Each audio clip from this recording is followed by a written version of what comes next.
وتعز من تشاء وتذل من تشاء. زمونږ د پاکستان ټول قوتونه، سیاستدانان او ټول حکمرانان لګیا دي د عمران خان د ختمولو او د هغه د میډاوولو کوشش کوي.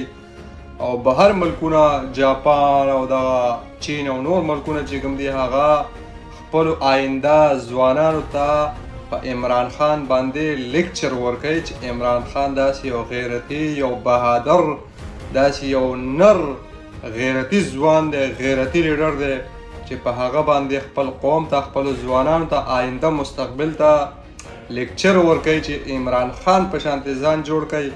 دا لیډر هم دی، دا بهادر هم دی، دا غیرتی هم دی، دا ایماندار هم دی.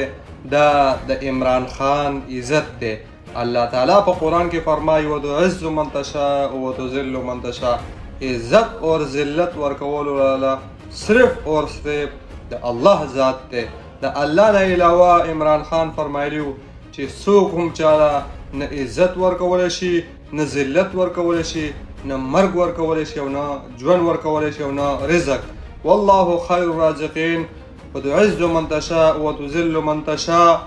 او مرګ، ژوند، هر څه، عزت او ذلت او شهرت، هر څه د الله په لاس کې دي.